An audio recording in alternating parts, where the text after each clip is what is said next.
Hallelujah. കർത്താവിൻ്റെ പരിശുദ്ധ നാമം ഈ രാത്രിയിൽ വാഴ്ത്തപ്പെടുമാറാകട്ടെ. സന്നിധിയിലായിരിക്കുന്ന എല്ലാ സഹോദരീ സഹോദരന്മാർക്കും ക്രിസ്തുയേശുവിൻ്റെ നാമത്തിലെ സ്നേഹവും വന്ദനവും അറിയിക്കുന്നു. ഇന്ന് രാത്രിയിലും അതുപോലെ നമുക്ക് ദൈവവചനത്തിൻ്റെ മുമ്പാകെ കടന്നു വരുവാൻ കർത്താവ് നമ്മെ സഹായിച്ചതോർത്ത് ദൈവത്തെ സ്തുതിക്കുന്നു.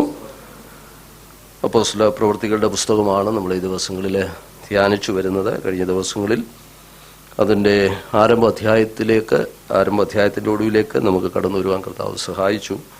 കഴിഞ്ഞ ചില ആഴ്ചകളായി നമ്മൾ ഈ 1-ാം അധ്യായം ധ്യാനിച്ചു വരികയായിരുന്നു. അപ്പോസ്തല പ്രവൃത്തിയിലെ പല പ്രധാനപ്പെട്ട ചിന്തകളും ഈ അധ്യായത്തിൽ നമുക്ക് അതിൻ്റെ ആമുഖമായി പല കാര്യങ്ങൾ കാണുവാൻ സാധിക്കുന്നുണ്ട്. അതുകൊണ്ട് തന്നെ ആ അധ്യായം അല്പ ദീർഘമായി നമ്മൾ കഴിഞ്ഞ ക്ലാസ്സുകളൊക്കെ എടുക്കുവാൻ തക്കവണ്ണം കർത്താവ് നമ്മെ സഹായിച്ചു.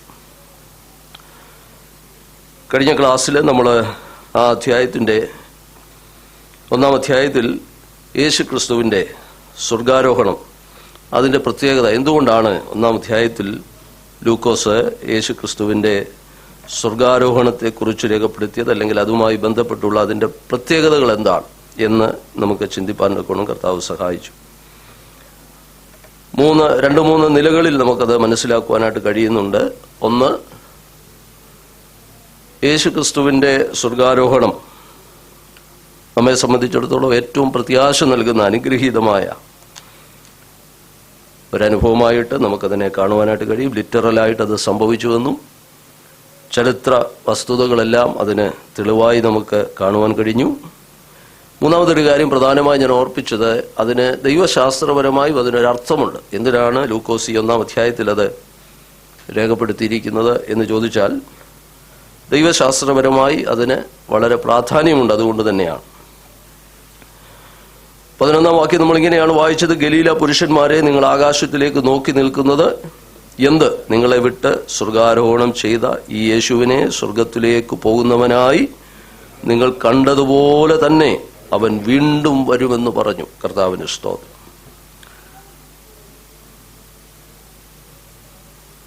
ആ ഭാഗം നിന്നുകൊണ്ട് തന്നെ കർത്താവ് യേശു ക്രിസ്തുവിൻ്റെ മടങ്ങി വരവിനോട് ബന്ധപ്പെട്ട് നമുക്ക് ധ്യാനിപ്പാൻ കഴിയുന്ന ധാരാളം കാര്യങ്ങളുണ്ട്. എന്നാൽ നമ്മൾ ഈ പുസ്തകത്തെ മുന്നോട്ട് പഠിക്കുന്നത് കൊണ്ട് ആ ഒരു ഭാഗത്ത് അങ്ങനെ നിൽപ്പാൻ ഞാൻ ആഗ്രഹിക്കുന്നില്ല. നാം മുന്നോട്ട് പോവുകയാണ്. കർത്താവിന് സ്തോത്രം. ആ വേദഭാഗം വരെയാണ് കഴിഞ്ഞ ക്ലാസ്സിൽ നമ്മൾ ധ്യാനിച്ചു വന്നത്. ഈ 1-ാം അധ്യായത്തിൽ പ്രധാനമായി നമ്മൾ കാണുന്നത് കർത്താവായ യേശു ക്രിസ്തു തൻ്റെ ശിഷ്യന്മാർക്ക് നൽകുന്ന വാഗ്ദത്തം. 4, 5, 8 വാക്യങ്ങളിൽ പരിശുദ്ധാത്മാവിൻ്റെ വാഗ്ദത്തം അവർക്ക് നൽകുന്നുണ്ട്. 3 ഇടങ്ങളിൽ നമ്മളത് കാണുന്നു. അതിനുശേഷമാണ് നമ്മൾ കർത്താവായ യേശു ക്രിസ്തുവിൻ്റെ സ്വർഗാരോഹണത്തെക്കുറിച്ച് ചിന്തിക്കുവാനിടയായത്. 2-ാമത്തെ പ്രധാന സംഭവം പെന്തക്കോസ്ത് നാളിന് മുമ്പ് നടന്ന മറ്റൊരു പ്രധാന സംഭവം കൂടെയാണ് നമ്മളതിൻ്റെ 12 മുതലുള്ള ഭാഗങ്ങളിൽ, അല്ലെങ്കിൽ 12 മുതൽ 26 വരെയുള്ള വേദഭാഗങ്ങളിൽ മറ്റൊരു പ്രധാന സംഭവം കൂടെ, പെന്തക്കോസ്തിന് മുമ്പ് നടന്ന ഒരു പ്രധാന സംഭവം ഇതിനകത്ത് രേഖപ്പെടുത്തിയിട്ടുണ്ട്. നിശ്ചയമായും അത് രേഖപ്പെടുത്തിയതിൻ്റെ പിന്നിൽ നിശ്ചയമായി ചില ഉദ്ദേശങ്ങൾ നമുക്ക് കാണുവാൻ സാധിക്കുന്നുണ്ട്. ആ വേദഭാഗത്തിലേക്കാണ് ഇന്ന് രാത്രിയിൽ നമുക്ക് ഒരുമിച്ച് ധ്യാനിപ്പാനായിട്ട് ദൈവം നമ്മെ സഹായിക്കട്ടെ. 12-ാം വാക്യം ഒന്ന് വായിക്കാമോ? 12-ാം വാക്യം.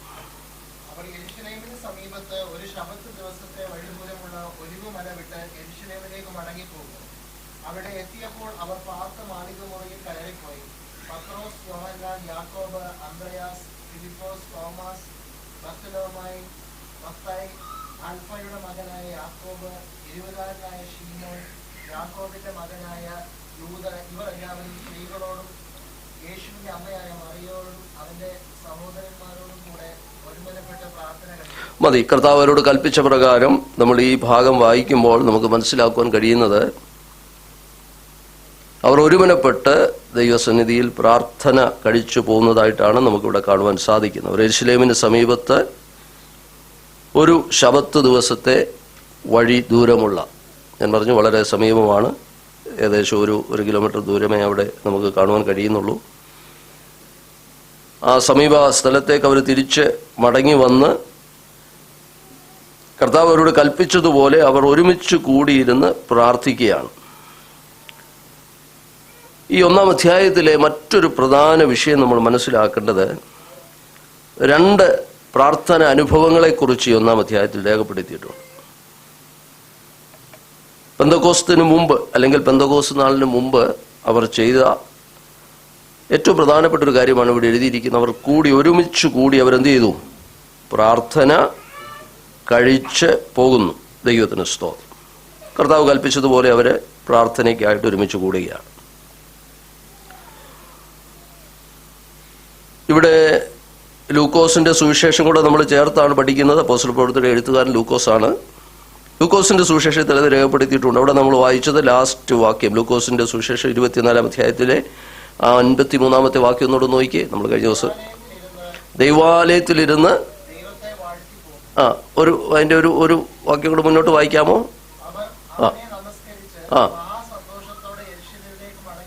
ഇത് തന്നെയാണ് നമ്മൾ വായിച്ച ഈ ഭാഗത്ത് ലൂക്കോസ് രേഖപ്പെടുത്തിയിരിക്കുന്നത്. ഇതിന്റെ ഒരു കണ്ടിന്യൂവേഷനാണ്. ഒരു ബുക്കിന്റെ 2 വോളിയമാണ്. അപ്പോസ്തല പ്രവൃത്തിയും ലൂക്കോസും എന്ന് പറയുന്നത് ഒരു പുസ്തകത്തിന്റെ 2 വോളിയമാണ്. ഇതൊക്കെ നമ്മൾ പ്രാരംഭ ക്ലാസ്സിൽ പറഞ്ഞതായതുകൊണ്ട് ഞാൻ വീണ്ടും അതിലേക്ക് പോകുന്നില്ല. അപ്പോൾ ലൂക്കോസ് തന്റെ സുവിശേഷത്തിൽ പറഞ്ഞ് അവസാനിപ്പിച്ചത് ഒന്നുകൂടെ വായിച്ചാട്ടെ.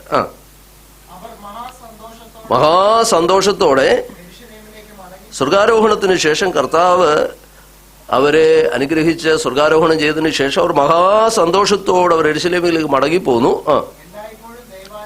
അവിടെ എഴുതിയിരിക്കുന്നത് എല്ലായ്പ്പോഴും ദൈവാലയത്തിലിരുന്ന് ദൈവത്തെ വാഴ്ത്തിപ്പോന്നു എന്നാണ് അവിടെ എഴുതിയിരിക്കുന്നത്. എന്നാൽ അപ്പോസ്തല പ്രവൃത്തിയിൽ എഴുതിയിരിക്കുന്നത് അവർ യെരൂശലേമിലേക്ക് മടങ്ങി വന്നു, കയറിപ്പോയി എന്നിട്ട് അതിന്റെ 14-ാം വാക്യത്തിന്റെ ഒടുവിലത്തെ ഭാഗത്ത് എഴുതിയിരിക്കുന്നത് ഒരുമനപ്പെട്ട് പ്രാർത്ഥന കഴിച്ചു പോന്നു. ഇത് രണ്ടും ലൂക്കോസാണ് എഴുതിയത്. ലൂക്കോസിന്റെ സുവിശേഷത്തിൽ നമ്മൾ എന്താ വായിച്ചത്? അവർ ദൈവാലയത്തിൽ ദിനം പ്രതി, ലൂക്കോസിൽ വായിച്ചത് മഹാസന്തോഷത്തോടെ ദൈവത്തെ വാഴ്ത്തി എന്നവിടെ എഴുതിയെങ്കിൽ അപ്പോസ്തല പ്രവൃത്തി പറയുകയാണ് അവർ ഒരുമനപ്പെട്ട്. അതെന്താ അങ്ങനെ എഴുതിയത്? അവിടെ ദൈവത്തെ സ്തുതിച്ചു, ഇവിടെ പ്രാർത്ഥിച്ചെന്ന് എഴുതിയില്ലേ? നമുക്ക് കൺഫ്യൂഷനൊന്നും ഇല്ലല്ലോ. രണ്ടും ഒരു പ്രാർത്ഥനയുടെ ഭാഗമല്ലേ? ദൈവസന്നിധി വന്നവർ ഒരുമിച്ച് ദൈവത്തെ സ്തുതിച്ചു, പ്രാർത്ഥന കഴിച്ചു. അപ്പോൾ ലൂക്കോസ് അവിടെ എഴുതിയിരിക്കുന്ന ഒരു മഹാസന്തോഷത്തോടെ ദൈവത്തെ സ്തുതിച്ചു, ഒരുമനപ്പെട്ട് പ്രാർത്ഥന കഴിച്ചു. ഇത് രണ്ടും കൂട്ടായ്മയുടെ ഭാഗമാണ്, പ്രാർത്ഥനയുടെ ഭാഗമാണ്. ഓക്കെ, ഇനി നമ്മൾ അവരുടെ പ്രാർത്ഥനയുടെ 2 പ്രധാന പ്രത്യേകത നമുക്കിവിടെ കാണുവാൻ കഴിയുന്നുണ്ട്. ആ ഒറ്റ പദത്തിനകത്ത് 2 പ്രധാന കാര്യം ഞാൻ പറഞ്ഞല്ലോ. ഇന്ന് നമ്മൾ ഈ 13 മുതൽ 12 മുതൽ വായിച്ചു വരുമ്പോൾ അതിനകത്ത് പ്രധാനമായും പെന്തക്കോസ്തിന് മുമ്പ് നടന്ന മറ്റൊരു സംഭവം കൂടെയാണ്. ഒന്ന്, കർത്താവ് തന്റെ വാഗ്ദത്തത്തിനായി കാത്തിരിപ്പാനവരോട് പറയുന്നു. ആ വാഗ്ദത്തം ദൈവം കൊടുക്കുന്നു. അതിനുശേഷം സ്വർഗാരോഹണം നമ്മൾ കണ്ടു. 3-ാമത്തെ പ്രധാന ഭാഗത്തേക്കാണ് നമ്മൾ വരുന്നത്. അല്ലെങ്കിൽ പെന്തക്കോസ്തിന് മുമ്പ് ഏകദേശം ഒരു 10 ദിവസത്തെ ഗ്യാപ്പാണ് നമ്മളിവിടെ കാണുന്നത്. ഈ സമയത്ത് നടന്ന ഒരു പ്രധാന സംഭവം ഇവിടെ പരിശുദ്ധാത്മാവ് വചനത്തിൽ രേഖപ്പെടുത്തിയിരിക്കുകയാണ്. അവിടെ നമ്മൾ കണ്ടത് അവർ ഒരുമനപ്പെട്ട്, അവരുടെ പ്രാർത്ഥനയുടെ ചില പ്രത്യേകതകൾ അവിടെ എഴുതിയിട്ടുണ്ട്. അവർ ഒരുമനപ്പെട്ട് പ്രാർത്ഥന കഴിച്ചു പോകുന്നു. നമുക്കറിയാം ഭാഗങ്ങളൊക്കെ നമ്മൾ പല സന്ദർഭങ്ങളിൽ ദേ ജോയിൻഡ് ടുഗദർ എന്നാണ് എഴുതിയിരിക്കുന്നത്. ഒരുമിച്ച് ചേർന്ന്, ഒരുമനപ്പെട്ട്, ആൻഡ് പ്രേഡ് കോൺസ്റ്റന്റ്ലി എന്നാണ് സാധാരണ ഇംഗ്ലീഷിൽ പറഞ്ഞിരിക്കുന്നത്. മലയാളത്തിൽ ഇത്രയേ ഉള്ളൂ, ഒരുമനപ്പെട്ട് പ്രാർത്ഥന കഴിച്ച് പോന്നു. ദൈവത്തിന് സ്തോത്രം. ഇനി ആ പ്രാർത്ഥനയിലേക്ക് വരുന്നതിന് മുമ്പ് അവിടെ ആരൊക്കെ ഉണ്ടായിരുന്നു ആ പ്രാർത്ഥന മുറിയിൽ? അപ്പോസ്തലന്മാരുടെ ഒരു ലിസ്റ്റ് അവിടെ കൊടുത്തിട്ടുണ്ടല്ലേ? അത് ലൂക്കോസിൽ നമ്മൾ കാണുന്നുണ്ട്. ലൂക്കോസിന്റെ സുവിശേഷം 8-ാം അധ്യായം. ആ ഭാഗങ്ങളെല്ലാം വായിപ്പാൻ ഞാൻ സമയം എടുക്കുന്നില്ല, നിങ്ങൾക്കറിയാം എന്നതുകൊണ്ട് ആ ഭാഗത്തിലേക്ക് പോകുന്നില്ല. അവിടെ ലൂക്കോസ് 6-ാം അധ്യായം 14 മുതലുള്ള വാക്യങ്ങളിൽ നമുക്കത് കാണുവാൻ കഴിയുന്നുണ്ട്. പിന്നീട് വരുമ്പോൾ ചില വ്യത്യാസങ്ങളുണ്ട്. നമ്മൾ ദൈവനം പഠിക്കുന്നതായതുകൊണ്ട് അവിടെ പറയുന്ന ലിസ്റ്റും ഇവിടെ പറയുന്ന ലിസ്റ്റും തമ്മിൽ അതിൻ്റെ ഓർഡറിലൊക്കെ ഇച്ചിരി വ്യത്യാസം വരുത്തിയിട്ടുണ്ട്. അതിനൊക്കെ ചില കാരണങ്ങളുണ്ട്. അപ്പോൾ നമ്മൾ അങ്ങനെ അത്രയും ഡീറ്റെയിൽ ആയിട്ട് പോയാൽ അത് നമുക്ക് മുൻപോട്ട് പോകാൻ സമയമെടുക്കുന്നതുകൊണ്ട് ഞാൻ അതിലേക്ക് പോകുന്നില്ല. ഞാൻ ഒരു കാര്യം മനസ്സിലാക്കി, ഇത് രണ്ടും ലൂക്കോസ് തന്നെയാണ് എഴുതുന്നത്. മറ്റൊന്ന്, അപ്പോസ്തലന്മാരുടെ ലിസ്റ്റ് അവിടെ പറയുന്നുണ്ട്, അവരുണ്ടായിരുന്നു. അവരുടെ കൂടെ സ്ത്രീകളെന്ന് കോമൺ ആയിട്ടാണ് പറഞ്ഞിരിക്കുന്നത് 14-ാം വാക്യത്തിൽ. ഇവരെല്ലാവരും സ്ത്രീകളോടും. അപ്പോൾ കർത്താവിൻ്റെ കൂടെയുള്ള സ്ത്രീകളെ കുറിച്ച് ലൂക്കോസ് തൻ്റെ സുവിശേഷത്തിൽ രേഖപ്പെടുത്തിയിട്ടുണ്ട്. 24-ാം അധ്യായത്തിൽ നമ്മൾ കാണുന്നുണ്ട്. അതുപോലെ കർത്താവിൻ്റെ ശുശ്രൂഷയുടെ സന്ദർഭങ്ങളിൽ ഉണ്ടായിരുന്ന, യേശുവിനെ ശുശ്രൂഷയിൽ സഹായിച്ചിരുന്ന സ്ത്രീകളെക്കുറിച്ചൊക്കെ നമുക്ക് കാണുവാൻ കഴിയുന്നുണ്ട്. ആ പേരുകളൊക്കെ നമുക്കറിയാവുന്നതാണ്. ഇനി അവിടെ എടുത്തു പറയുന്നൊരു പേര് യേശുവിൻ്റെ അമ്മയായ മറിയ എന്ന് അവിടെ എടുത്തു പറയുന്നുണ്ട്. യേശുവിൻ്റെ അമ്മയായ മറിയ അവിടെ ഉണ്ടായിരുന്നു. ദൈവത്തിന് സ്തോത്രം. പിന്നീട് അങ്ങനെ ഒരു പ്രസ്താവന നമ്മൾ അപ്പോസ്തല പ്രവൃത്തിയിൽ കാണുന്നില്ല. യേശുവിൻ്റെ അമ്മയായ മറിയ അവിടെ ഉണ്ടായിരുന്നു. മറ്റൊന്ന്, യേശുവിൻ്റെ സഹോദരന്മാർ ആ പ്രാർത്ഥനയിലുണ്ടായിരുന്നു. യേശുവിൻ്റെ അമ്മയായ മറിയയോടും അവൻ്റെ സഹോദരന്മാർ. അത് എടുത്തു പറയാൻ കാരണം, ഈ സഹോദരന്മാരാരും കർത്താവായ യേശു ക്രിസ്തുവിൻ്റെ ശുശ്രൂഷയുടെ ആരംഭകാലത്ത് യേശുവിനോട് യോജിപ്പുള്ളവരല്ലായിരുന്നു. നമുക്കറിയാം, യേശുവിനെ ആ നിലയിൽ അവർ സ്വീകരിച്ചിരുന്നവരല്ല എന്ന് കാണുവാൻ. 1-2 വാക്യങ്ങളൊന്ന് വായിച്ചാട്ടെ. മർക്കോസിൻ്റെ സുവിശേഷം 3-ാം അധ്യായം 21-ാം വാക്യം ഒരാൾ നോക്കി. മർക്കോസ് 3:21 വാക്യം.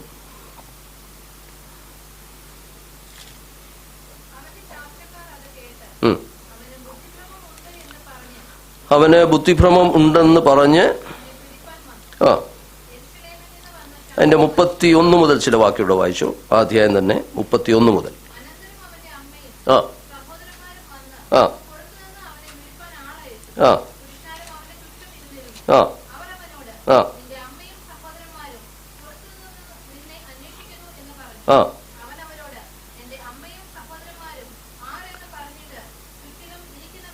നോക്ക്, അപ്പോൾ അവിടെയെല്ലാം യേശുവിൻ്റെ പരസ്യ ശുശ്രൂഷ കാലയളവിൽ എൻ്റെ സഹോദരന്മാർ വേണ്ട നിലയിൽ കർത്താവിനെ വിശ്വസിച്ചില്ല എന്ന് കാണുവാൻ കഴിയും. അങ്ങനെ തന്നെ യോഹന്നാന്റെ സുവിശേഷം എഴുതിയിട്ടുണ്ട്. യോഹന്നാന്റെ സുവിശേഷം 7-ാം അധ്യായം 5-ാം വാക്യം കൂടെ വായിച്ച്. യോഹന്നാന്റെ സുവിശേഷം 7-ാം അധ്യായം 5-ാം വാക്യം. അവന്റെ സഹോദരന്മാരും അവനിൽ വിശ്വസിച്ചില്ല. അങ്ങനെ തന്നെ എഴുതിയിട്ടുണ്ട്. കർത്താവിന്റെ സ്വന്തം സഹോദരന്മാർ അവനിൽ വിശ്വസിച്ചില്ല എന്ന് എഴുതിയിട്ടുണ്ട്. കർത്താവിന് സ്തോത്രം. മർക്കോസിന്റെ സുവിശേഷം 6-ാം അധ്യായം അതിന്റെ 3-ാം വാക്യം നോക്കിയാൽ നമുക്ക് ആ ലിസ്റ്റ് കാണുവാനായിട്ട് കഴിയും. അതോടെ അന്ന് വായിച്ചാൽ 6-ാം അധ്യായം അതിന്റെ 3. കർത്താവിന്റെ സഹോദരന്മാരുടെ പേരുകളാണ്. ഇത് ശ്രദ്ധിച്ചോണം. മറിയയുടെ മകനും യാക്കോബ്, യോസെ, യൂദ, ശിമോൻ എന്നിവരുടെ സഹോദരനുമായ. അപ്പോൾ കർത്താവായ യേശു ക്രിസ്തുവിന്റെ സഹോദരന്മാരുടെ പേരുകളാണ് മർക്കോസിൽ നമ്മൾ കണ്ടത്.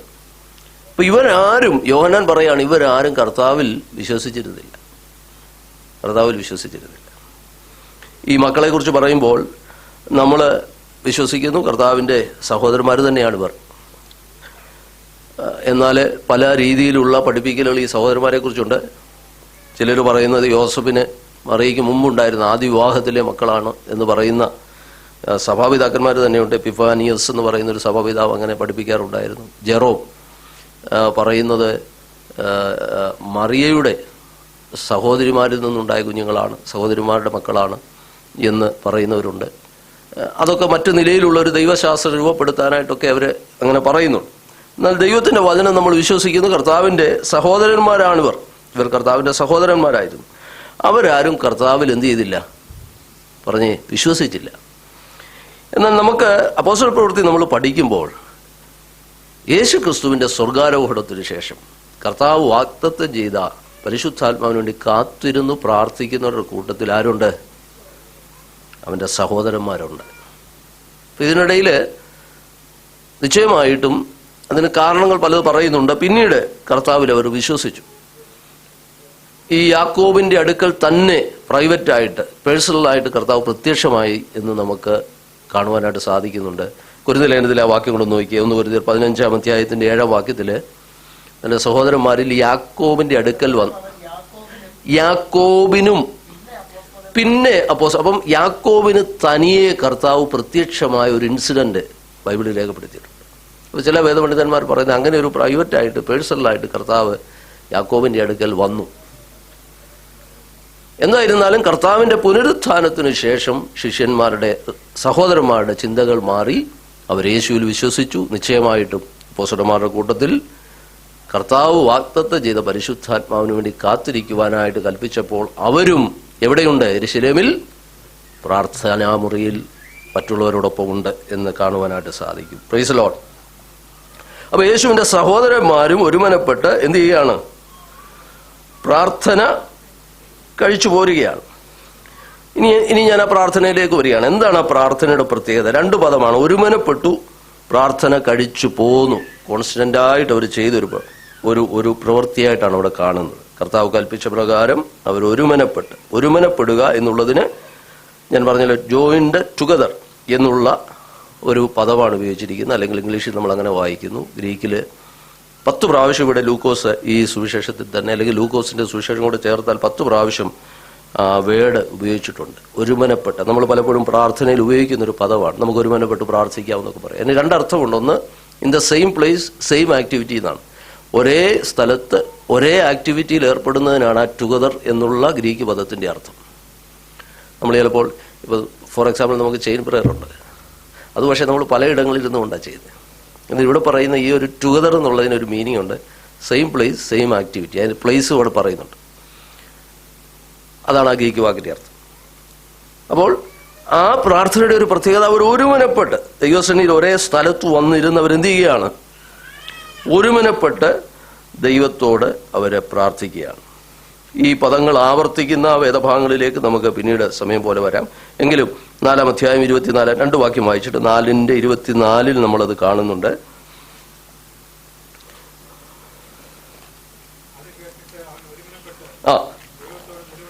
ദൈവത്തെ ഒരുമനപ്പെട്ടിട്ട് മതി. അവിടെ നമ്മൾ കാണുന്നത് അവർ ഒരുമനപ്പെട്ട് 15-ാം അധ്യായത്തിലോട്ടൊന്ന് വന്നാട്ടെ. 15-ാം അധ്യായത്തിൽ വരുമ്പോൾ അവിടെയും നമുക്ക് ആ പദം ഉപയോഗിച്ചിരിക്കുന്ന 1-2 വേദഭാഗങ്ങൾ നമുക്ക് അവിടെ കാണുവാൻ കഴിയുന്നുണ്ട്. 15-ാം അധ്യായം അതിന്റെ 25-ാം വാക്യം.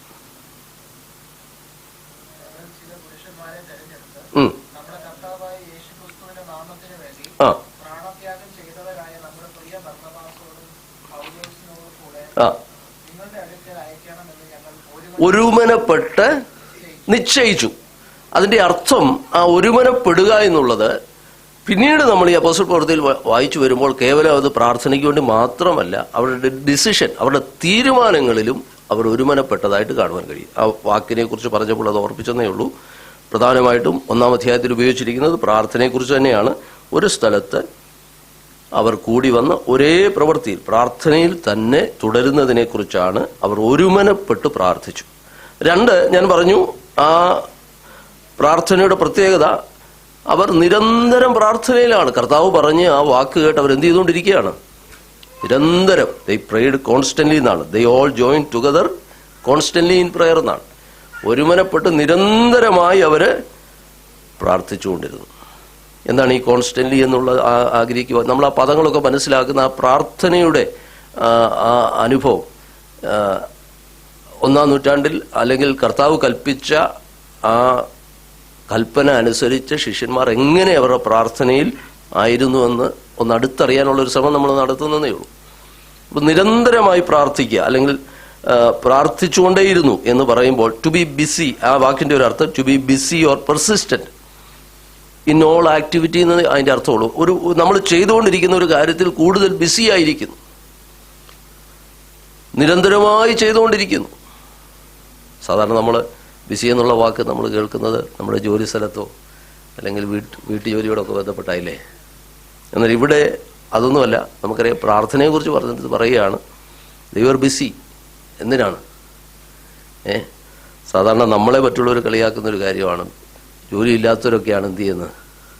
നാട്ടിൻപുറത്തൊക്കെ പറയാറുണ്ട് ഇങ്ങനെ, ബന്ധുക്കോസുകാരെ കുറിച്ചൊന്നും ഒരു ജോലിയും വിലയൊന്നും ഇല്ലാത്ത കുറേ ആൾക്കാരിങ്ങനെ എപ്പോഴും പ്രാർത്ഥനയാണെന്ന് പറഞ്ഞ് നടക്കുന്നു എന്നൊക്കെ പറഞ്ഞ് കളിയാക്കുന്നൊരു കാലഘട്ടമുണ്ടായിരുന്നു. എന്നാൽ വാസ്തവത്തിൽ ഈ വാക്കിന്റെ അർത്ഥം ബിസിയാണ്. അവർ പ്രാർത്ഥനയിൽ തിരക്കാണ്, പ്രാർത്ഥനയിൽ നിരന്തരമായി അവര് തുടരുന്നു എന്ന് കാണുവാനായിട്ട് കഴിയും. പിന്നീട് നമ്മൾ ലേഖനങ്ങളൊക്കെ വരുമ്പോൾ ഈ പദം ആവർത്തിച്ച് നമ്മൾ കാണുന്നുണ്ട്. പൗലോസ് റോമാലേഖനം 12-ാം അധ്യായത്തിലെ കൊലോസ്യ ലേഖനം 4-ന്റെ 2-ാം വാക്യത്തിൽ പ്രാർത്ഥനയിൽ ഉറ്റിരിക്കുക, പ്രാർത്ഥനയിൽ നിരന്തരം പ്രാർത്ഥിക്കുക എന്നുള്ള അതേ ആശയം വരുന്ന വാക്കുകൾ നമുക്കവിടെ കാണുവാൻ കഴിയുന്നുണ്ട്. ദൈവത്തിന് സ്തോത്രം. ഇനി നമുക്കറിയാം എന്തുകൊണ്ടാണ് ഇവർ പ്രാർത്ഥിക്കുന്നത്. ഞാൻ ആ പ്രാർത്ഥനയിലേക്ക് തന്നെ വീണ്ടും വരികയാണ്. അതിൻ്റെ ഒത്തിരി അർത്ഥങ്ങളിലേക്ക് പോകാതെ ആ പ്രാർത്ഥനയിലേക്ക് തന്നെ വരികയാണ്. എന്തിനു വേണ്ടിയാണ് ഇവർ പ്രാർത്ഥിക്കുന്നത്? എന്തിനു വേണ്ടിയാണ് പ്രാർത്ഥിക്കുന്നത്? കർത്താവ് പറഞ്ഞ വാഗ്ദത്തത്തിനു വേണ്ടി കാത്തിരുന്ന് പ്രാർത്ഥിക്കുകയാണ്. അല്ലെങ്കിൽ അവരുടെ പ്രാർത്ഥനയുടെ പ്രധാന കാരണം തന്നെ കർത്താവ് അവരോട് കൽപ്പിച്ചതുകൊണ്ടാണ്. നിങ്ങൾ യെരൂശലേമിൽ നിന്ന് വാങ്ങിപ്പോകാതെ എന്നോട് കേട്ട പിതാവിൻ്റെ വാഗ്ദത്തത്തിനായി കാത്തിരിക്കണം. കർത്താവിൻ്റെ ആ കൽപ്പനയുണ്ട്, വാഗ്ദത്തമുണ്ട്. ഇത് രണ്ടുമാണ് അവരെ പ്രാർത്ഥനയ്ക്കായി പ്രേരിപ്പിച്ച ഘടകം. 1-ാം അധ്യായം 4, 5, 8, 3 വാക്യങ്ങളിലും ആ വാഗ്ദത്തത്തെക്കുറിച്ച് നമുക്ക് കാണുവാനായിട്ട് സാധിക്കുന്നുണ്ട്. ഇവിടെ നാം മനസ്സിലാക്കേണ്ടതായ ഒരു കാര്യം, കർത്താവ് അവരോട് കൽപ്പിച്ചതാണ് പ്രാർത്ഥിക്കുവാനായിട്ട്. ദൈവം അവർക്ക് വാഗ്ദത്തം ചെയ്തതാണെന്ത്? പരിശുദ്ധാത്മ കാര്യസ്ഥനെ നിങ്ങളുടെ മേൽ ഞാൻ അയക്കും. എന്നോട് കേട്ട പിതാവിൻ്റെ വാഗ്ദത്തത്തിനായി കാത്തിരിക്കണം. 4, 5, 8 വാക്യങ്ങൾ 3 ഇടങ്ങളിൽ പരിശുദ്ധാത്മാവിനെ കുറിച്ചുള്ള പരിശുദ്ധാത്മ എന്ന സ്നാനം നിങ്ങൾക്ക് ലഭിക്കും. ഇങ്ങനെ ആവർത്തിച്ച് കർത്താവ് അവർക്ക് പ്രോമിസ് ചെയ്തതാണ്. പ്രാർത്ഥനയെക്കുറിച്ച് നമ്മൾ മനസ്സിലാക്കുമ്പോൾ വളരെ അതിപ്രധാനപ്പെട്ട ഒരു ചിന്ത അവിടെയുണ്ട്. ഒരിക്കലും ദൈവത്തിൻ്റെ വാഗ്ദത്തം നമുക്കുള്ളതുകൊണ്ട് പ്രാർത്ഥന ഒരിക്കലും ഒരു അധികപ്പറ്റല്ല. വാസ്തവത്തിൽ നമ്മളെ പ്രാർത്ഥിക്കുവാൻ പ്രാപ്തരാക്കുന്നത് ദൈവത്തിൻ്റെ പ്രോമിസാണ്. എത്ര പേർക്ക് ഞാൻ പറഞ്ഞ് മനസ്സിലാവുന്നുണ്ട്? പ്രാർത്ഥിക്കുവാൻ നമ്മെ പ്രേരിപ്പിക്കും. നമുക്ക് ദൈവത്തോട്, നിത്യനായ ദൈവത്തോട്, അദൃശ്യനായ ദൈവത്തോട്, തേജോമനായ ദൈവത്തോട്, നമ്മുടെ ഒരു പിതാവിനോട് യാചിക്കുന്നത് പോലെ യാചിക്കാനുള്ള വാറന്റ്, അധികാരം എവിടുന്നാണ് നമുക്ക് ലഭിച്ചത്? Praise lord. അത് ദൈവം നമുക്ക് തന്ന വാഗ്ദത്തമാണ്. ദൈവത്തിൻ്റെ വാഗ്ദത്തമാണ് ശരിക്കും നമ്മെ പ്രാർത്ഥിക്കുവാനായിട്ട് എന്ത് ചെയ്യുന്നത്? യോഗ്യരാക്കുന്നത്, അധികാരപ്പെടുത്തുന്നത്. അതുകൊണ്ട് ഒരിക്കലും വാഗ്ദത്തം നമുക്കുള്ളത് കൊണ്ട് പ്രാർത്ഥന എന്തല്ല? ഒരധികപ്പറ്റല്ല. പ്രാർത്ഥന അനിവാര്യമാണെന്നുള്ളൊരു ചിന്ത നമ്മളവിടെ മനസ്സിലാക്കുക. അപ്പോൾ കർത്താവ് അവരോട് വാഗ്ദത്തം ചെയ്തു, നിങ്ങൾ കാത്തിരിക്കണം. ആ കാത്തിരുന്നവർ എന്ത് ചെയ്തു? ഒരുമനപ്പെട്ട് നിരന്തരം, ശ്രദ്ധിക്കണേ, ഒരു പ്രാവശ്യമൊന്നല്ല, അവർ നിരന്തരം ഒരേ ലക്ഷ്യത്തിൽ, ഒരേ ആഗ്രഹത്തിൽ നിരന്തരം അവർ പ്രാർത്ഥനയിൽ തുടരുന്ന ഒരു സമൂഹത്തെയാണ് നമുക്ക് അപ്പോസ്തലപ്രവൃത്തിയിൽ പെന്തക്കോസ്തിന് മുമ്പ് കാണുവാൻ കഴിയുന്നത്. അല്ലെങ്കിൽ പരിശുദ്ധാത്മ പകർച്ച ഉണ്ടാകുന്നതിന് മുമ്പ് നമുക്ക് കാണുവാൻ കഴിയും. അതൊരു പ്രധാന ചിന്തയാണ്. ദൈവത്തിന് സ്തോത്രം. വളരെ പ്രാധാന്യമായി നമ്മൾ ചിന്തിക്കേണ്ട, നമ്മുടെ പ്രായോഗിക ക്രിസ്ത്യ ജീവിതത്തിലും നമ്മൾ മനസ്സിലാക്കേണ്ട ഒരു കാര്യമാണ്. പ്രാർത്ഥന അനിവാര്യമായ ഒരു കാര്യമാണ്. ഒരിക്കലും കർത്താവ് വാഗ്ദത്തം ചെയ്തിട്ടുണ്ട് എന്നുള്ളത് കൊണ്ട് നമ്മൾ പ്രാർത്ഥനയെ ചെറുതായി കാണരുത്. ആ വാഗ്ദത്തം ഉള്ളതുകൊണ്ട് തന്നെയാണ് അവർ നിരന്തരമായി പ്രാർത്ഥനയിൽ തുടരാനായിട്ട് അവർക്ക് കഴിഞ്ഞത് എന്നുള്ള കാര്യം നമ്മൾ മറക്കരുത്. ദൈവത്തിന് സ്തോത്രം. അവിടെ 1-ാമത്തെ പ്രാർത്ഥനയെക്കുറിച്ച് നമ്മൾ കണ്ടു. ഈ അധ്യായത്തിൽ തന്നെ പ്രാർത്ഥനയെക്കുറിച്ച് 2-മതൊരു ഭാഗം രേഖപ്പെടുത്തിയിട്ടുണ്ട്. ഒരു പക്ഷേ അതൊരു അല്പം മറ്റൊരു ഇൻസിഡൻറ്റോട് ബന്ധപ്പെട്ടാണ് രേഖപ്പെടുത്തിയിരിക്കുന്നതെങ്കിലും നാം മനസ്സിലാക്കേണ്ട ഒരു കാര്യം, ഈ 1-ാം അധ്യായത്തിൽ കർത്താവ് പരിശുദ്ധാത്മാവിനെ കുറിച്ച് വാഗ്ദാനമൊക്കെ കൊടുത്ത് ഈ അപ്പോസ്തല പ്രവൃത്തികളിലെ തന്നെ പ്രധാന ആശയം പരിശുദ്ധാത്മാവ് 1-ാം അധ്യായത്തിൽ ഉൾപ്പെടുത്തുമ്പോൾ തന്നെ പ്രാർത്ഥനയുടെ പ്രാധാന്യം 1-2 ഇൻസിഡന്റിൽ കൂടെ ഈ അധ്യായത്തിൽ തന്നെ രേഖപ്പെടുത്തിയിരിക്കുന്നു. നിശ്ചയമായിട്ടും അതുകൊണ്ട് അതിനൊരു പ്രാധാന്യമുണ്ട്. തുടർന്ന് നമ്മൾ വായിക്കുമ്പോൾ അപ്പോസ്തല പ്രവൃത്തികൾ, വാസ്തവത്തിൽ നമ്മൾ അതിൻ്റെ ഹെഡിങ്, അതിൻ്റെ വിശദീകരണം പറഞ്ഞപ്പോൾ ഞാൻ ഓർമ്മ, അപ്പോസ്തലന്മാരുടെ പ്രവൃത്തികളല്ല. വാസ്തവത്തിൽ നമ്മൾ മുന്നോട്ട് വായിച്ചാൽ, ഇവിടെ വായിച്ച അപ്പോസ്തലന്മാരുടെ ലിസ്റ്റ് നിങ്ങൾ നോക്കിക്കേ. പത്രോസിനെ കുറിച്ച് പറയുന്നുണ്ടായിരിക്കും, യോഹന്നാനെ കുറിച്ച്, യാക്കോബിനെ കുറിച്ചൊക്കെ ഉണ്ട്, അന്ത്രയോസിനെ, ഫിലിപ്പോസ്. ഇവരുടെ ഒരു ഹിസ്റ്ററി ഒന്നും അല്ല പിന്നീട് നമ്മൾ കാണുന്നത്. അവരുടെ പ്രവൃത്തി, ചിലരുടെ ഒന്നും പേര് പോലും പിന്നെ നമ്മൾ കാണുന്നില്ല. ശരിക്കും പറഞ്ഞാൽ അപ്പോസ്തലന്മാരുടെ പ്രവൃത്തികൾ പിന്നീട് വിവരിക്കുന്നതല്ല ലൂക്കോസ് അപ്പോസ്തല പ്രവൃത്തി ചെയ്യുന്നത്. പിന്നെന്താണ്? നമുക്കറിയാം, സഭയുടെ വളർച്ചയാണ്. ദൈവസഭ എങ്ങനെ വളർന്നു. ഇനി സഭയുടെ വളർച്ച എന്ന് പറയുമ്പോഴും അത് സംഘടിതമായി, അല്ലെങ്കിൽ ഒരു സംഘടന എന്ന നിലയിൽ സഭ വളർന്നു എന്നുള്ള ഒരാശയവുമല്ല. ഒരു സംഘടിതമായി സഭ വളർന്നതിനെക്കുറിച്ചല്ല രേഖപ്പെടുത്തിയിരിക്കുന്നത്. ഒറ്റ കാര്യമേ ഉള്ളൂ, സുവിശേഷം എങ്ങനെ യെരൂശലേമിൽ നിന്ന് ഭൂമിയുടെ അറ്റത്തോളം വ്യാപിച്ചു. ആ ഒരു വീക്ഷണമാണ് നമുക്ക് അപ്പോസ്തല പ്രവൃത്തി നൽകുന്നത്. പോട്ടെ, ഞാൻ പറഞ്ഞു വന്നത്, ഇവിടെ നാം മനസ്സിലാക്കേണ്ട ഒരു കാര്യം, പ്രാർത്ഥന, അവിടെ പ്രാർത്ഥനയുടെ പ്രാധാന്യം അത് പിന്നീടുള്ള അധ്യായങ്ങളിലെല്ലാം ആവർത്തിക്കപ്പെടുന്നുണ്ട്. ഒരുപക്ഷെ അവസാന ഭാഗം വരെയും ആ പ്രാർത്ഥനയുടെ പ്രാധാന്യം. അപ്പോൾ 1-ാം അധ്യായത്തിൽ തുടങ്ങി രണ്ട് പ്രധാനപ്പെട്ട ഇൻസിഡന്റിൽ ഈ പ്രാർത്ഥനയെക്കുറിച്ച് പറഞ്ഞിട്ടാണ് 2-ാം അധ്യായത്തിലേക്ക് കയറുന്നത്. ഇനി അടുത്ത ഭാഗത്തേക്ക് നമുക്ക് വരാം. അടുത്ത ഭാഗം നമ്മൾ വായിച്ചു വരുമ്പോൾ 1-ാം അധ്യായം 15 മുതൽ വായിച്ചു വരുമ്പോൾ അവിടെ മറ്റൊരു സംഭവം എഴുതിയിരിക്കുന്നു. ഒന്ന് വായിച്ചാട്ടെ. അങ്ങനെ അവരെല്ലാവരും കൂടെ ഒരുമിച്ച് പ്രാർത്ഥിച്ചുകൊണ്ടിരുന്നു. ആ ലിസ്റ്റ് നമ്മൾ കണ്ടു. ഞാൻ പറഞ്ഞു അവർക്ക് വാഗ്ദത്തം ഉണ്ടെന്ന് വിചാരിച്ച് അവർ വെറുതെ ഇരുന്നില്ല. വാഗ്ദത്തം ഉള്ളതുകൊണ്ട് തന്നെ അവർ നിരന്തരം പ്രാർത്ഥനയിൽ ദൈവസന്നിധി സമയം ചെലവഴിച്ചു. ഉടനെ ആ കാലത്ത് എന്ന് പറഞ്ഞാൽ ആ ടൈം ഗ്യാപ്പ് അവിടെ കൃത്യമല്ല. ഏകദേശം ഒരു സംഘം കൂടിയിരിക്കുമ്പോൾ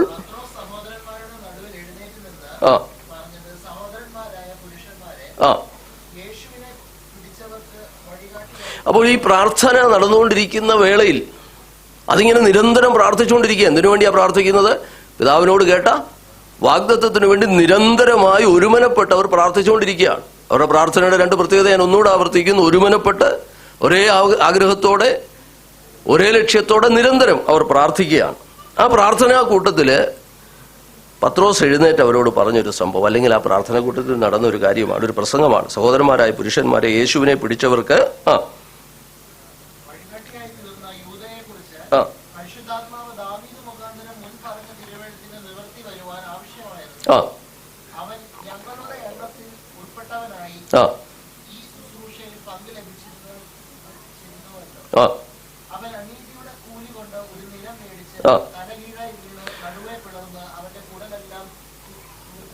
ഇവിടെ ശ്രദ്ധിക്കേണ്ട ഒരു കാര്യം, നമ്മൾ യൂദായുടെ മരണത്തെക്കുറിച്ച് പത്രോസ് എഴുതിയിട്ട് പ്രസ്താവിക്കുകയാണ്. തങ്ങളുടെ കൂടെ ഉണ്ടായിരുന്ന യേശുവിൻ്റെ ശിഷ്യന്മാരിൽ ഉൾപ്പെട്ടിരുന്ന യൂദയെക്കുറിച്ച്, അവൻ്റെ മരണത്തെക്കുറിച്ചുള്ള ഒരു വിവരണം ഇവിടെ പത്രോസ് ആ പ്രാർത്ഥനയിൽ തുടർമാനമായി പ്രാർത്ഥിക്കുന്ന കൂട്ടത്തിൽ യൂദയെ ഒന്ന് ഓർക്കുകയാണ്. യൂദയുടെ മരണത്തെക്കുറിച്ചൊന്ന് ഓർക്കുകയാണ്. അതിനൊരു കാരണമുണ്ട്. പിന്നെ നമ്മൾ വായിക്കുമ്പോൾ ആ യൂദയ്ക്ക് പകരം ഒരാളെ തിരഞ്ഞെടുക്കുന്നതുമായിട്ട് ബന്ധപ്പെടുത്തിയാണ് വാസ്തവത്തിൽ അവർ ആദ്യമായി ആ കൂട്ടത്തിൽ ഒരുമിച്ച് പ്രാർത്ഥിക്കുന്ന കൂട്ടത്തിൽ അവർ അടുത്ത ഒരു കാര്യം അവർ ചെയ്യുന്നത്, ആ യൂദയ്ക്ക് പകരം ഒരാളെ നിയമിക്കുന്നു. ഇതാണ് ആ സംഭവം, നമുക്കതറിയാം. എന്നാൽ അവിടെ വിവരിച്ചിരിക്കുന്ന യൂദയെക്കുറിച്ച് പറഞ്ഞിരിക്കുന്ന കാര്യങ്ങൾ, യൂദയുടെ മരണം എങ്ങനെയായിരുന്നു എന്ന് മത്തായിയാണ് ഇത് മറ്റൊരിടത്ത് രേഖപ്പെടുത്തിയിരിക്കുന്നത്. മത്തായി മാത്രമാണ് യൂദയുടെ മരണത്തെക്കുറിച്ച് പിന്നീട് നമ്മൾ കാണുന്നത്. ഒന്ന് വായിച്ച ആ ഭാഗം ഒന്ന് വായിച്ചാട്ടെ. മത്തായി 27 മത്തായിയുടെ സുവിശേഷം 27-ാം അധ്യായം 3 മുതൽ ഒന്ന് വായിച്ചാട്ടെ. മത്തായിയുടെ സുവിശേഷം 27-ാം അധ്യായം 3-ാം വാക്യം മുതൽ, ഫ്രം വേഴ്സ് 3.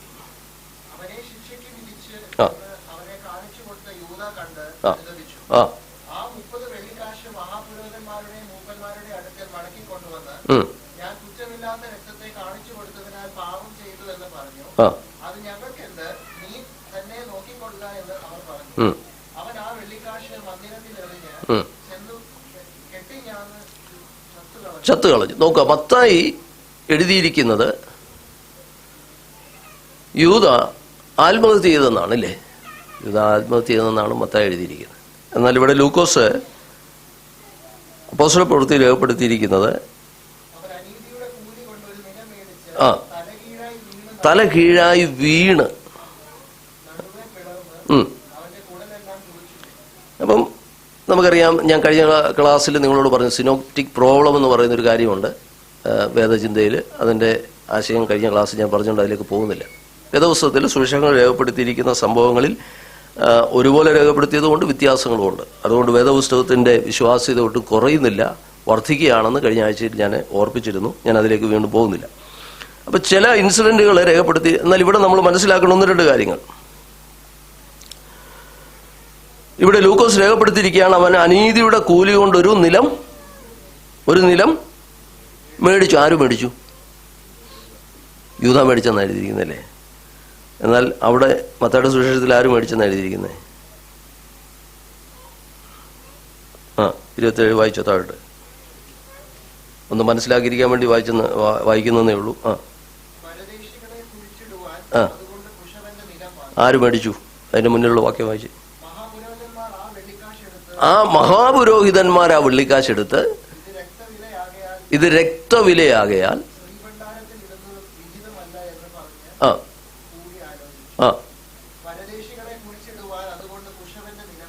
ആര് മേടിച്ചു? അവിടെ ആരാ മേടിച്ചേ? പുരോഹിതന്മാരാ മേടിച്ചു. എന്നാൽ ലൂക്കോസിൽ ലൂക്കോസ് അപ്പോസ്തല പ്രവൃത്തി എഴുതിയിരിക്കുന്നത് അവൻ അനീതിയുടെ കൂലി കൊണ്ടൊരു നിലം മേടിച്ചു. ഇപ്പോൾ ഒരു ചിന്താനെ കുറിച്ച് പറഞ്ഞിരിക്കുന്നത് നമുക്കതിനകത്ത് വ്യത്യാസമൊന്നുമില്ല. പണം ആരുടെയാ? യൂദായുടെ. മേടിച്ചതാരാ? പുരോഹിതനാ മേടിച്ചേ. അപ്പം തിരിച്ചും പറയരുത് അല്ലേ, നമ്മളൊരാൾക്ക് പണം കൊടുത്ത് അവർ മേടിച്ചാലും അത് ആരുടെയാ? മനസ്സിലായില്ല. ഇപ്പം ഞാൻ ഒരാൾക്ക് പണം കൊടുത്ത് എനിക്കൊരു ഇച്ചിരി സ്ഥലം മേടിക്കണമെന്ന് പറഞ്ഞു. അപ്പോൾ പണം എൻ്റെയാണ്, മേടിച്ചത് വേറൊരാളാണ്. പക്ഷേ ആ സ്ഥലം ആരുടെയാ? പണം കൊടുത്ത ആടെയല്ലേ? ഇല്ലേ? മനസ്സിലാകുന്നില്ല. അതിനകത്ത് ഞാൻ പറഞ്ഞു വന്നത്, അതുപോലെ തന്നെ മരണവിവരം രേഖപ്പെടുത്തിയിരിക്കുന്ന നോക്കിയേ. മത്തായി പറയുന്നു അവൻ കെട്ടിഞ്ഞാന്ന് ചത്തു. ലൂക്കോസിന്റെ സുവിശേഷത്തിൽ അപ്പോസ്തല പ്രവൃത്തി ലൂക്കോസ് എഴുതിയിരിക്കുന്നത് എങ്ങനെയാണ്? അവൻ തലകീഴായി വീണു. അതിൻ്റെ ഒരു ഗ്രീക്ക് വാക്കെന്ന് പറയുന്നത് വീർത്ത് വീണെന്നാണ്. വേറെ ഒരു ആ ഗ്രീക്ക് വേർഡിൻ്റെ അർത്ഥം. അപ്പോൾ ഒരു ചിന്തകൻ പറയുന്നു, നമുക്കറിയാം സാധാരണ ഈ കെട്ടിഞ്ഞാന്ന് മരിക്കുന്ന സമയത്തൊക്കെ നമുക്കറിയാം പലരും ആ വെയിറ്റ് കൊണ്ട് ഈ കെട്ടിഞ്ഞാന്ന് താഴെ വീഴാറുണ്ട് അല്ലേ, പൊട്ടി താഴെ വീഴാറുണ്ട്, അങ്ങനെ മരിച്ചു പോകാറുണ്ട്. ഒരു പക്ഷേ അതായിരിക്കാം ആ വീണു എന്നുള്ള ആശയം അവിടെ വരാൻ കാരണം. അങ്ങനെ ഞാൻ പറഞ്ഞു അതൊന്നും അവിടെ പ്രാധാന്യമുള്ളതല്ല. എങ്കിലും ഇങ്ങനെ നമ്മൾ ആ വേദഭാഗം വായിച്ചതുകൊണ്ട് ആ ഭാഗം പറഞ്ഞതേ ഉള്ളൂ. ദൈവത്തിന് സ്തോത്രം.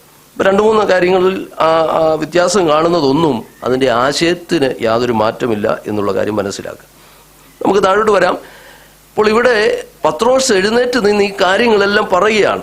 ഇവിടെ നമ്മൾ ശ്രദ്ധിക്കേണ്ട ഒരു കാര്യം, 4-5 പ്രധാന കാര്യങ്ങൾ ഇവിടെ ശ്രദ്ധിക്കണം. ഒന്ന്, 16-ാം വാക്യം ഒന്നുകൂടെ വായിച്ചേ. സഹോദരന്മാരായ പുരുഷന്മാരെ, ഈ കർത്താവിന്റെ സന്നിധിയിൽ അവർ കൂടിയിരുന്ന് പ്രാർത്ഥിക്കുന്ന പ്രാർത്ഥനയിൽ, ഇത് പെന്തക്കോസ്ത് നാളിൽ നമുക്കറിയാം പത്രോസിന്റെ പെന്തക്കോസ്ത് നാളിലെ പ്രസംഗമല്ല ഇത്, അതിന് മുമ്പുള്ളൊരു സംഭവമാണ്. എന്നാൽ അവർ പ്രാർത്ഥിച്ചു കൊണ്ടിരിക്കുമ്പോൾ പത്രോസ് അവരെ അഡ്രസ്സ് ചെയ്യുന്നത് സഹോദരന്മാരെ എന്നുള്ളൊരു അഡ്രസ്സ്. ആ പ്രാർത്ഥനയുടെ ആ അന്തരീക്ഷത്തിൽ കൂടെ ഇരിക്കുന്നവരെ സഹോദരന്മാരെ എന്ന് സംബോധന ചെയ്യുന്നു. 20-ാം വാക്യം നമ്മൾ വായിക്കുമ്പോൾ, 20-ാം വാക്യം വായിച്ചേ. സങ്കീർത്തന പുസ്തകത്തിൽ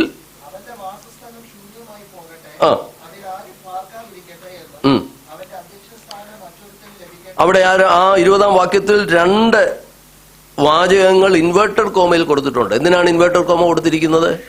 പുതിയ നിയമത്തിൽ ഇൻവേർട്ടഡ് കോമയിൽ കൊടുത്തിരിക്കുന്ന വേദഭാഗങ്ങൾ എന്താണെന്നാണ് ഞാൻ പറഞ്ഞേ? പഴയ നിയമത്തിന്റെ ഉദ്ധരണികളാണ്. അപ്പോൾ 2 പ്രധാന വേദഭാഗങ്ങൾ ഉദ്ധരിച്ചുകൊണ്ട് തിരുവചനത്തിന്റെ ഒരു അടിസ്ഥാനം, അതായത് താൻ പ്രസ്താവിക്കുന്ന കാര്യം എന്താണെന്നുള്ളത് നിങ്ങൾ അല്പസമയത്തേക്ക് ഒന്ന് മാറ്റിവെക്കുക. യൂദയുടെ മരണമാണ് അവിടെ പറയുന്നതെങ്കിൽ അതങ്ങോട്ട് മാറ്റിവെച്ച് പത്രോസ് പറയുന്ന കാര്യം ശ്രദ്ധിച്ച്, 1 സഹോദരന്മാരെ എന്ന് അഭിസംബോധന ചെയ്യുന്നു. 2 ദൈവവചനത്തിന്റെ അടിസ്ഥാനത്തിലേക്ക് അവരെ കൊണ്ടുവരികയാണ്. തിരുവചനത്തിൽ പറഞ്ഞിരിക്കുന്ന പോലെ അവിടെ പറയുകയാണ്, അവന്റെ വാസസ്ഥലം ശൂന്യമായി പോകട്ടെ, അതിലാരും പാർക്കാതിരിക്കട്ടെ എന്നും അവന്റെ അധ്യക്ഷ സ്ഥാനം മറ്റൊരുത്തന് ലഭിക്കട്ടെ എന്നും എഴുതിയിരിക്കുന്നു. അപ്പൊ തിരുവചനത്തിന്റെ അടിസ്ഥാനത്തിലേക്ക് പത്രോസ് പോകുന്നു. 3, ഈ വേദഭാഗം നമ്മൾ മനസ്സിലാക്കുമ്പോൾ 17-18 വാക്യങ്ങളിൽ യൂദായുടെ മരണം, യൂദ തള്ളപ്പെട്ടത്, ചിലർ പറയാറുണ്ട് അവൻ അതിനുവേണ്ടി അങ്ങനെ നിയമിക്കപ്പെട്ടതാണ്. എന്നാൽ ഇവിടെ 17-18 വാക്യം നിങ്ങൾ ഒന്നുകൂടെ വായിച്ചേ.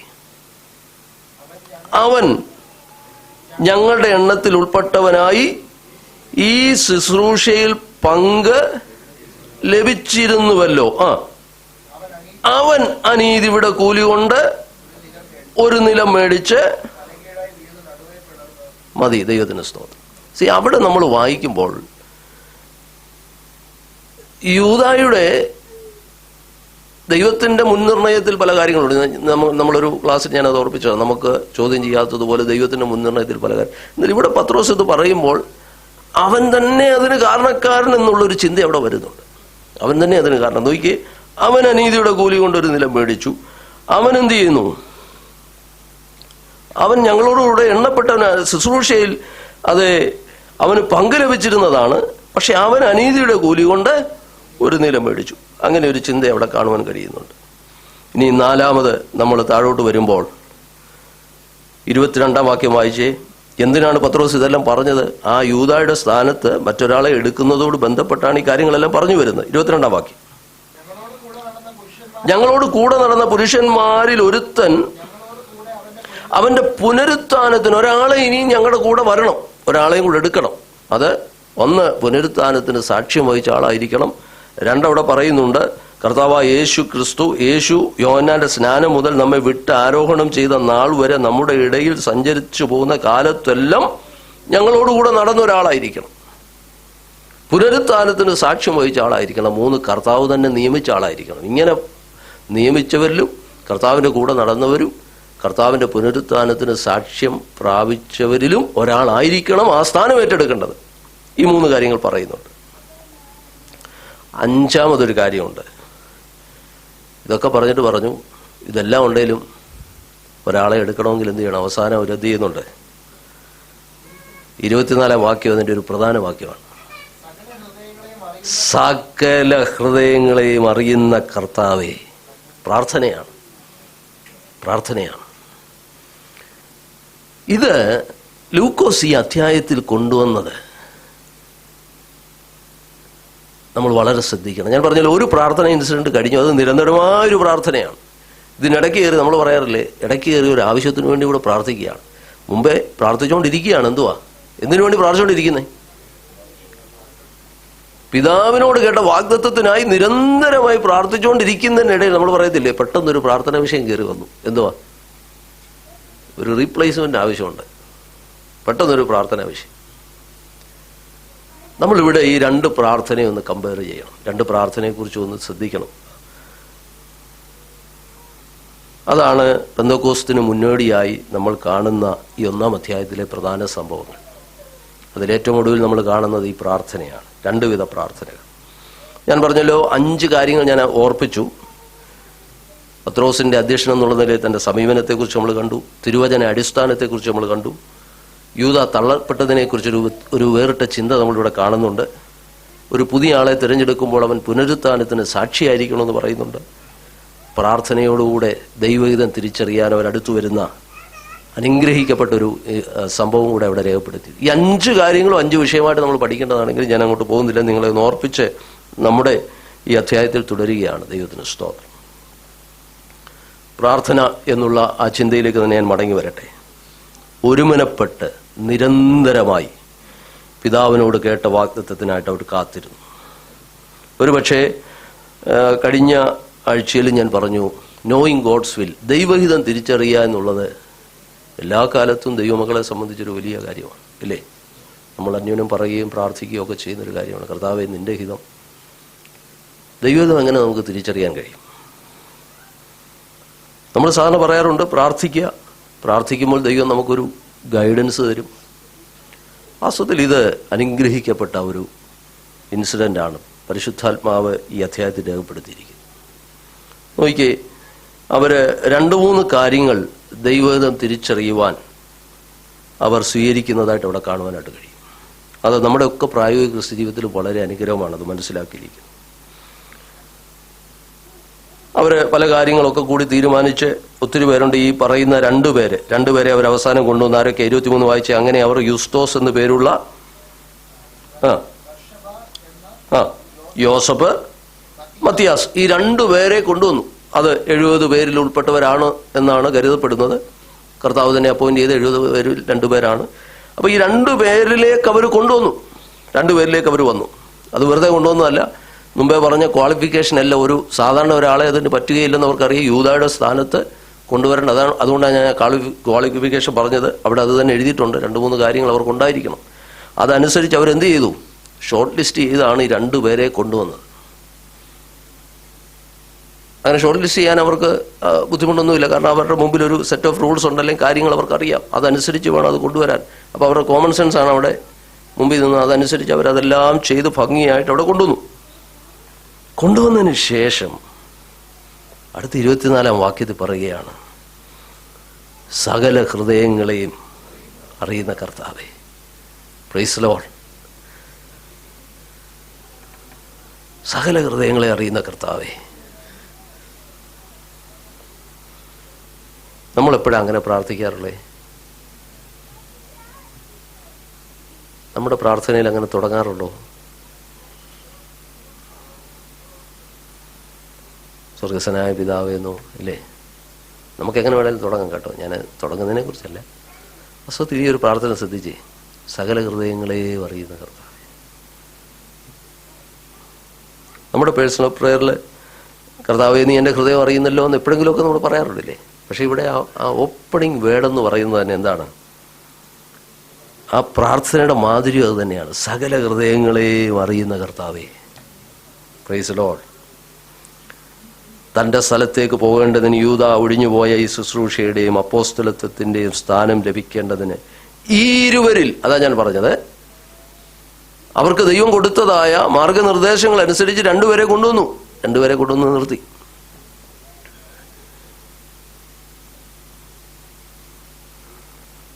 ആ രണ്ടുപേരെ കൊണ്ടുവന്ന് നിർത്തിയിട്ട് പിന്നീട് അവർ പ്രാർത്ഥിക്കുകയാണ്. രണ്ടാമത്തെ കാര്യം അവർ പ്രാർത്ഥിക്കുകയാണ്. പ്രാർത്ഥനയിൽ അവിടെ വരെ അവർക്ക് വരാനൊക്കത്തുള്ളതല്ലേ. ഈ രണ്ടുപേരെ അവരുടെ ഹൃദയങ്ങൾ അറിയുന്നത് ദൈവമാണ്.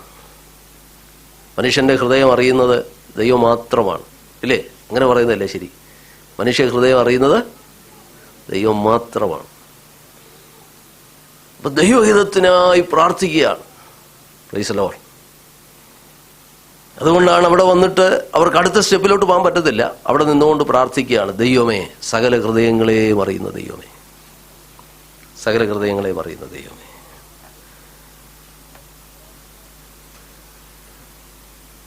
പ്രധാനമായി നമ്മളവിടെ മനസ്സിലാക്കേണ്ട ഒരു കാര്യം, ഈ രണ്ടുപേരെ നിർത്തിക്കൊണ്ട് അവർ പ്രാർത്ഥിക്കുന്നു. അടുത്തതായിട്ട് അവിടെ ചെയ്യുന്നൊരു കാര്യത്തെക്കുറിച്ച് നമ്മൾ കാണുന്നു. അങ്ങനെ പ്രാർത്ഥിച്ച് വായിച്ചാട്ട് 25 വാക്യം.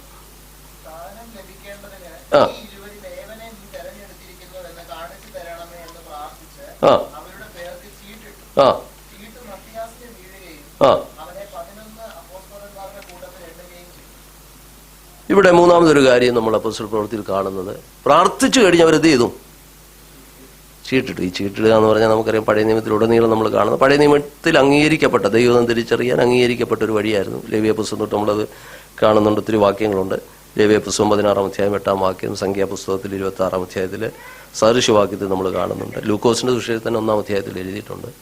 അപ്പോൾ ഇവിടെയെല്ലാം പഴയ നിയമത്തിൽ അംഗീകരിക്കപ്പെട്ട ദൈവം തിരിച്ചറിയാനായിട്ട് നമുക്കറിയാം. 1-ാമത്തെ രാജാവ് ശൗല് തന്നെ നമുക്കറിയാം ചീട്ടിടുന്നുണ്ട് രാജസ്ഥാനത്തേക്ക് വരാനായിട്ട്. അങ്ങനെയൊക്കെയുള്ള കാര്യങ്ങൾ ചീട്ടിട്ട്. നമ്മളെന്തെങ്കിലും കാര്യങ്ങൾക്ക് ചീട്ടിടാറുണ്ടോ?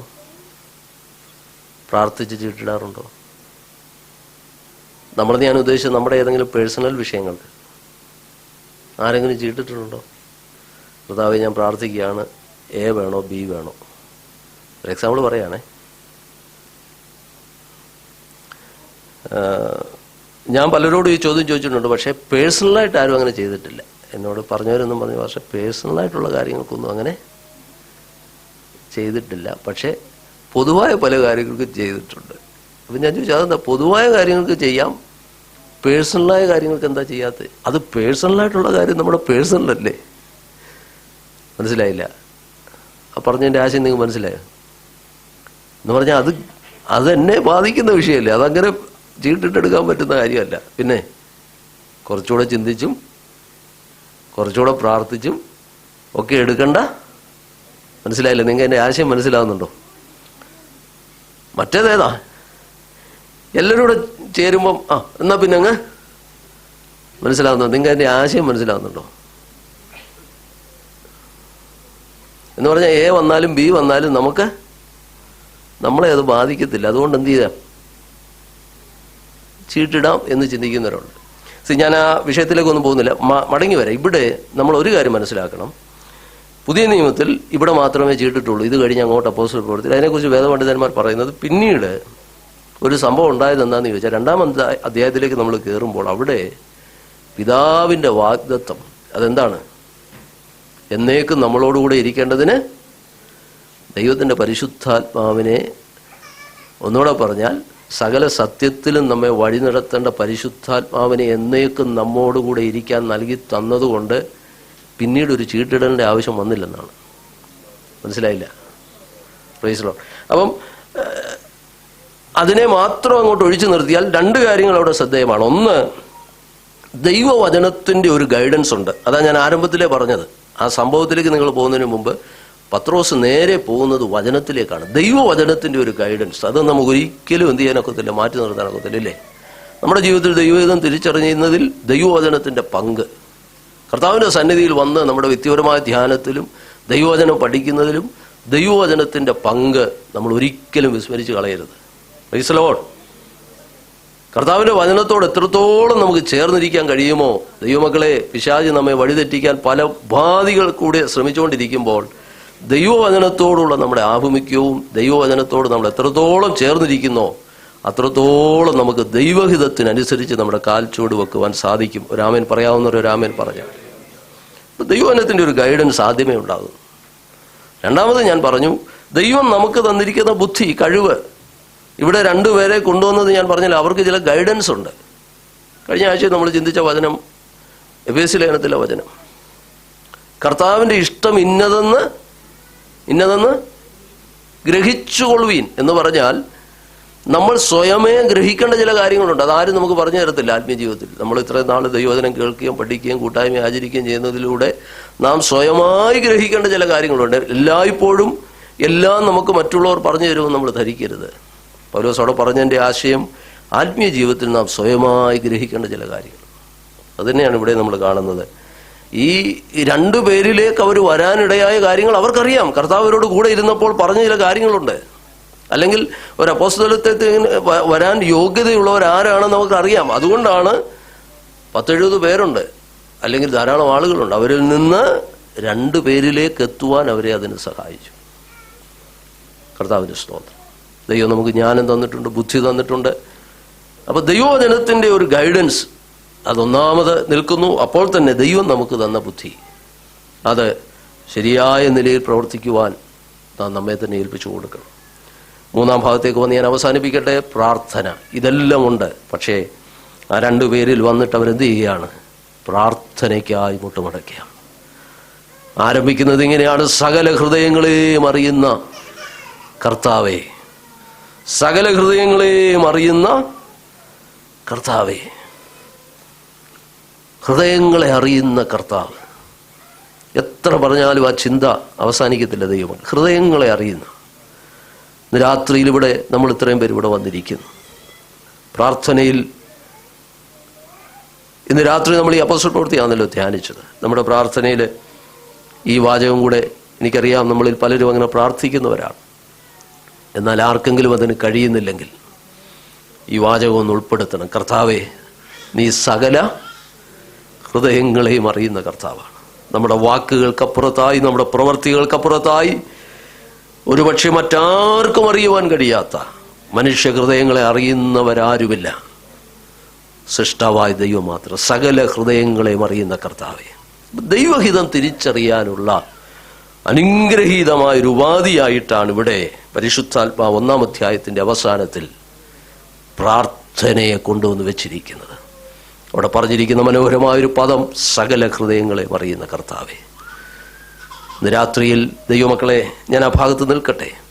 കർത്താവിന് വെച്ചാൽ നമ്മൾ 2-ാം അധ്യായത്തിലേക്ക് കയറുകയാണ്. പല വിഷയങ്ങളും വിഷയാധിഷ്ഠിതമായൊരു പഠനം എന്നുള്ള നിലയിൽ നാം മുന്നോട്ട് പോകുന്നെങ്കിലും ഇതിൻ്റെ ഇടയിലൂടെ അതിൻ്റെ ആത്മീയ ചിന്തകളൂടെ നമ്മളൊന്ന് കോർത്തിണക്കി കൊണ്ടുപോകുന്നത് നല്ലതാണ്.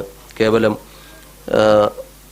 ആ നിലയിൽ മാത്രം നമ്മൾ പോകാതെ, ഈ 1-ാം അധ്യായം ഞാൻ പഠിച്ചപ്പോൾ, ഈ കഴിഞ്ഞ ദിവസങ്ങളിൽ പിന്നെയും ആ വചനങ്ങൾ ധ്യാനിച്ചപ്പോൾ എനിക്ക് മനസ്സിലായത്, ലൂക്കോസ് ഒന്നും വിചാരിക്കാതെയല്ല 2 പ്രാർത്ഥന ഇൻസിഡന്റ് ഈ അധ്യായത്തിൽ ഉൾപ്പെടുത്തിയത്. ഒരുപക്ഷെ അപ്പോസ്തല പ്രവൃത്തി നിങ്ങൾ ഉടനീളം വായിച്ചു നോക്കിയാൽ പ്രാർത്ഥനയുടെ ധാരാളം ഉദാഹരണങ്ങൾ കാണുവാൻ സാധിക്കും. ദൈവമക്കളെ, നമ്മൾ വന്നെത്തിയിരിക്കുന്ന ഈ കാലയളവിൽ നിരന്തരമുള്ളൊരു പ്രാർത്ഥന, ഒരു ചടങ്ങ് പ്രാർത്ഥനയൊന്നുമല്ല. അതിനാണ് ഞാൻ ആ വാക്കുകൾ ഒന്നുകൂടെ ആവർത്തിച്ചത്. They joined together and prayed constantly. നിരന്തരമായി അവരുടെ ഒരു പ്രവൃത്തിയായി, ബിസിയായിട്ട് അവർ ചെയ്യുന്ന ഒരു പ്രവൃത്തിയായി നിരന്തരമായി പ്രാർത്ഥിക്കുന്ന, ഒന്നുകൂടെ അതിനോട് ചേർത്ത് പറയട്ടെ, ദൈവഹിതം തിരിച്ചറിഞ്ഞ് മുന്നോട്ട് പോകുവാൻ സകല ഹൃദയങ്ങളെയും അറിയുന്ന ദൈവത്തിന് മുമ്പാകെ പ്രാർത്ഥിക്കുന്ന അനുഭവത്തെ കണ്ടുകൊണ്ടാണ് 1-ാം അധ്യായം അവസാനിക്കുന്നത്. എല്ലാ കണ്ണുകളും അടച്ചാട്ടെ. നമ്മുടെ ക്രിസ്തീയ ജീവിതത്തിലെ ദൈവമക്കളെ, നമ്മൾ പലപ്പോഴും മനസ്സിലാക്കുന്നതിലുപരി പ്രാർത്ഥനയുടെ പങ്കെന്തെന്ന് ഈ ദിവസങ്ങളിൽ ഒന്നുകൂടെ ഗ്രഹിച്ച് കർത്താവിൻ്റെ സന്നിധിയോടടുത്തിരിപ്പാൻ എന്നെയും നിങ്ങളെയും ദൈവം സഹായിക്കട്ടെ. ഹല്ലേലൂയ. പെന്തക്കോസ്ത് അനുഭവത്തിന് മുമ്പ് നടന്ന 2-3 സുപ്രധാന സംഭവങ്ങളാണ് 1-ാം അധ്യായത്തിൽ രേഖപ്പെടുത്തിയത്. അതിലൊന്ന് യേശു ക്രിസ്തുവിൻ്റെ മാറ്റമില്ലാത്ത വാഗ്ദത്തമായിരുന്നു. 2 യേശുവിൻ്റെ സ്വർഗാരോഹണമായിരുന്നു. 3 അവർ കാത്തിരുന്ന് പ്രാർത്ഥിക്കുന്നതിനെ കുറിച്ചാണ് 1-ാം അധ്യായത്തിൽ രേഖപ്പെടുത്തിയിരിക്കുന്നത്. ഈ ചിന്തകളിലൂടെയൊക്കെ ദൈവം നമ്മെ സഹായിക്കട്ടെ, അനുഗ്രഹിക്കട്ടെ. നമ്മുടെ ആത്മീയ ജീവിതത്തെ ഒന്നുകൂടെ രൂപപ്പെടുത്താൻ ഇതൊക്കെ നമുക്ക് കൃപ നൽകട്ടെ എന്ന് പ്രാർത്ഥിക്കുന്നു. ഇന്ന് രാത്രി കടന്നു വന്ന എല്ലാവരും ദൈവം അനുഗ്രഹിക്കട്ടെ. ക്രിസ്ത്യ ജീവിതത്തിൽ പ്രാർത്ഥനയുടെ പങ്കിനെക്കുറിച്ചൊന്നും അധികം പറയണ്ട എന്ന് എനിക്കറിയാം. എങ്കിലും നമ്മൾ വന്നിരിക്കുന്ന ഈ കാലഘട്ടത്തിൽ നിരന്തരം ചെയ്യുന്ന ആക്ടിവിറ്റിയായിട്ട് നിരന്തരമായി ദൈവസന്നിധി ഒരു പ്രാർത്ഥനയുടെ അനുഭവം, സകല ഹൃദയങ്ങളെയും അറിയുന്ന ദൈവസന്നിധിയിലിരുന്ന് ദൈവഹിതം തിരിച്ചറിയുന്ന ഒരനുഭവം നമ്മളിൽ ഉണ്ടാകുവാൻ ഈ ഇന്നത്തെ ദൈവവചന ധ്യാനം നമുക്കിടയാക്കി തീർക്കട്ടെ എന്ന് ആത്മാർത്ഥമായി ആഗ്രഹിക്കുന്നു. അതിനായി നമുക്ക് നമ്മെ അവരെയും സമർപ്പിച്ചുകൊണ്ട് പ്രാർത്ഥിക്കാം. സഹോദരന്മാരിൽ ഒരാളെ ചുരുക്കമായി പ്രാർത്ഥിച്ചു.